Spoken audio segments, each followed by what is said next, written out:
Let us discuss the problem of the day. Here, the problem of the day is find the prefix common area of two arrays. The problem it is given as medium, but we can it is like a easy level problem.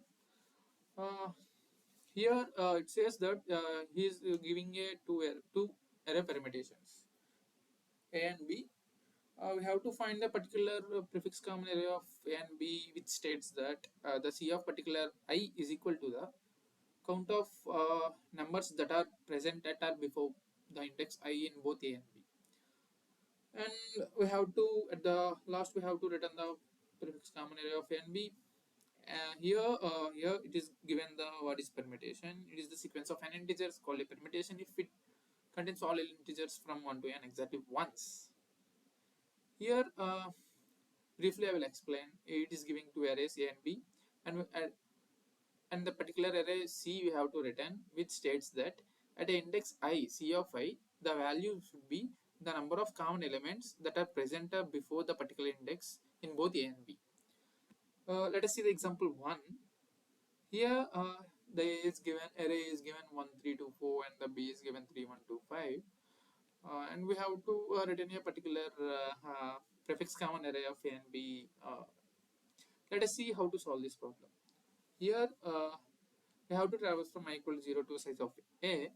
So at index 0, the A is contained 1, B is contained 3. There is no common element. So answer will be 0. At index 1, A elements are 1, 3 and B elements are 3, 1. So there are two common elements 1 and 3. So answer will be 2. C of 1 will be 2. And when I equal to 2, the A elements are 1, 3, 2 and B elements are 3, 1, 2. So the common elements are 1, 2, 3. So C of 2 will be 3.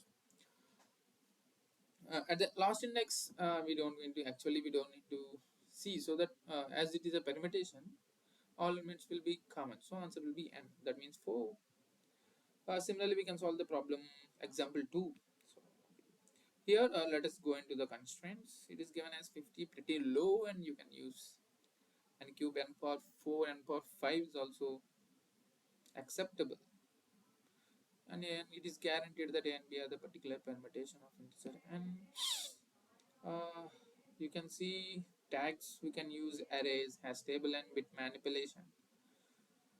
And when it comes to companies, I don't have any access. So the brute force solution is we can traverse from I equal 0 to n, and we can compare elements by traversing through A and B. So it will become around n cube. So that is the brute force solution. And let us go into the better one, which I have solved today. It is the basic idea is we have to keep track of frequency of particular element. Let's see here, till index 1 the frequency of 1 is 2 and the frequency of 3 is also 2. So we can say that whenever the frequency of a particular element is 2, we can count that into the answer. That is the basic idea which I have followed solving the problem. So we have to, I have to keep track of frequency. I have taken as fr as a frequency, fr vector, which stores the frequency of the elements. I have taken 51 because the at most the value will be 50. So I have taken 51, and the answer we have to, at the last we have to return back.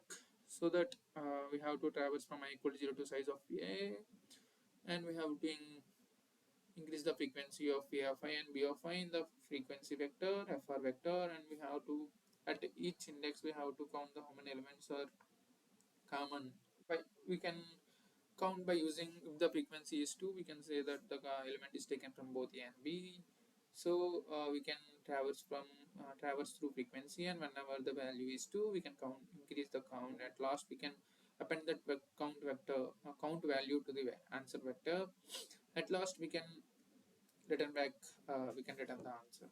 Here, most of us are unaware of this particular for loop auto it in fr. It actually, when it compares to Python, it actually take each and every element from 0 index to 50 index. So we can directly compare. This is the easy way of writing the code actually.